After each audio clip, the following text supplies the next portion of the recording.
Jail నుంచి మాజీ మంత్రి సీదిరి అప్పలరాజు విడుదలయ్యారు. బెయిల్పై సీదిరి అప్పలరాజు రిలీజ్ అయ్యారు. అంపోలు జైలు నుంచి విడుదలయ్యారు. ఆయన సీదిరి అప్పలరాజుకు బెయిల్ మంజూరు చేసింది సోంపేట కోర్టు. అక్రమ కేసులో గత నెల 22న అరెస్ట్ అయ్యారు సీదిరి అప్పలరాజు. జైలు నుంచి మాజీ మంత్రి సీదిరి అప్పలరాజు విడుదలయ్యారు. బెయిల్పై సీదిరి అప్పలరాజు రిలీజ్ అయ్యారు. అంపోలు జైలు నుంచి విడుదలయ్యారు. ఆయన సీదిరి అప్పలరాజుకు బెయిల్ మంజూరు చేసింది సోంపేట కోర్టు. అక్రమ కేసులో గత నెల 22న అరెస్ట్ అయ్యారు సీదిరి అప్పలరాజు.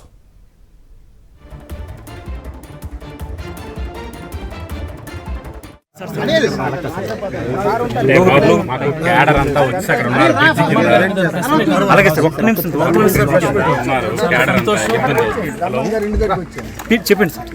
వచ్చేస్తున్నారు, బయలుదేరిపోతున్నారు. మాట్లాడలేదు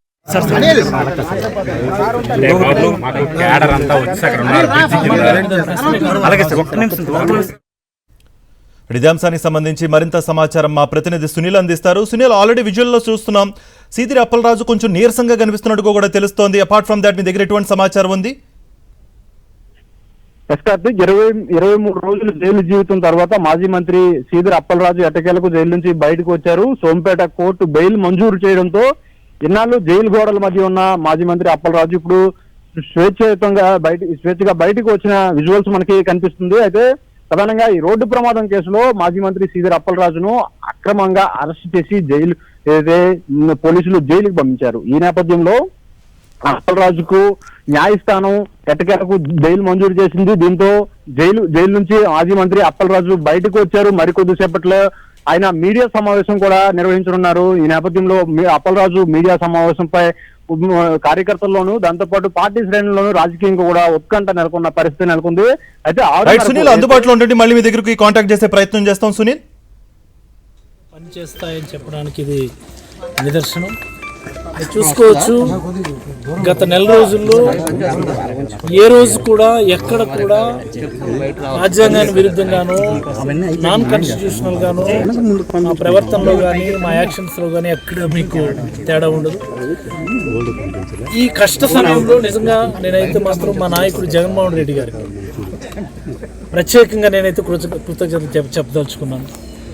నాకు అండగా నిలబడినటువంటి మా పార్టీ జిల్లా పెద్దలు చర్మన్ ప్రసాదరావు గారు, కృష్ణదాస్ గారు, అలాగనే సోదరుడు తిలక్ గారు, కిరణ్ గారు, చింతాడు రవి గారు, మేబీ ఈ కేసు వల్లనే తను కూడా జైల్లోకి రావాల్సి వచ్చింది. దురదృష్టకరం.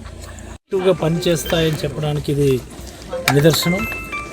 చూసుకోవచ్చు, గత నెల రోజుల్లో ఏ రోజు కూడా ఎక్కడ కూడా రాజ్యాంగానికి విరుద్ధంగాను నాన్ కాన్స్టిట్యూషనల్ గాను మా ప్రవర్తనలో కానీ మా యాక్షన్స్ లో కానీ ఎక్కడ మీకు తేడా ఉండదు. ఈ కష్ట సమయంలో నిజంగా నేనైతే మాత్రం మా నాయకుడు జగన్మోహన్ రెడ్డి గారికి ప్రత్యేకంగా నేనైతే కృతజ్ఞతలు చెప్పదలుచుకున్నాను. నాకు అండగా నిలబడినటువంటి మా పార్టీ జిల్లా పెద్దలు చర్మన్ ప్రసాదరావు గారు, కృష్ణదాస్ గారు, అలాగనే సోదరుడు తిలక్ గారు, కిరణ్ గారు, చింతాడు రవి గారు, మేబీ ఈ కేసు వల్లనే తను కూడా జైల్లోకి రావాల్సి వచ్చింది. దురదృష్టకరం. రైట్ సునీల్, రాజ్యాంగానికి విరుద్ధంగా ఎప్పుడు మేము వ్యవహరించలేదు, కావాలనే కక్ష సాధింపులో భాగంగానే ఇదంతా జరిగింది అన్నట్టుగా కూడా మాజీ మంత్రి సీదిరి అప్పలరాజు చెబుతున్నారు. కష్ట సమయంలో అండగా ఉన్న పార్టీ అధినేతకు, కార్యకర్తలకు, అభిమానులకు కూడా కొంచెం ఆయన భరోసా కల్పించారు. వాళ్ళందరూ దీనివల్ల నేను ధైర్యంగా ఉన్నట్టుగా కూడా చెప్పారు. మరి అపార్ట్ ఫ్రమ్ దట్ ఎలాంటి సమాచారం ఉంది మీ దగ్గర?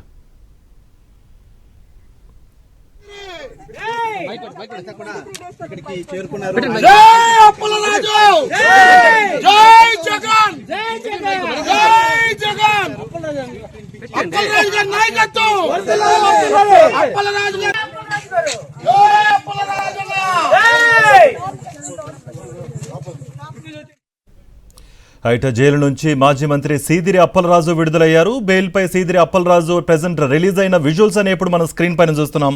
మరింత సమాచారాన్ని అందించడానికి మా ప్రతినిధి సునీల్ జాయిన్ అవుతున్నారు.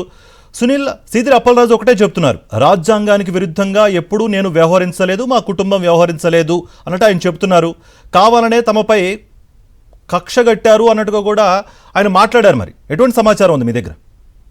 కార్తీక్, ఇది కేవలం మాజీ మంత్రి సీదిరి అప్పలరాజు అభిప్రాయం కాకుండా ఇది వైఎస్ఆర్సీపీ శ్రేణిలో కూడా, జిల్లా వ్యాప్తంగా ఉన్న వైఎస్ఆర్సీపీ శ్రేణిలో కూడా అదే అభిప్రాయం వ్యక్తం అవుతుంది. రాజ్యాంగానికి విరుద్ధంగా ఏదైతే దాంతోపాటు ప్రధానంగా ఇది పోలీసులు కూడా అక్రమంగా అప్పలరాజును ఇరికించేందుకే ఈ అక్రమ కేసు నమోదు చేశారని కూడా అప్పలరాజు తరపున న్యాయవాదులతో పాటు అప్పలరాజు కుటుంబ సభ్యులు వైఎస్ఆర్సీపీ శ్రేణులు కూడా తీవ్రంగా ఆగ్రహం వ్యక్తం చేస్తున్న పరిస్థితి.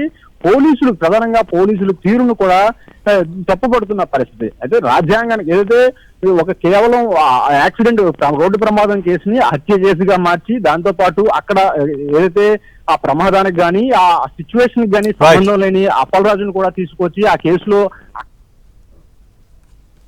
స్థాయిని చెప్పడానికి ఇది నిదర్శనం.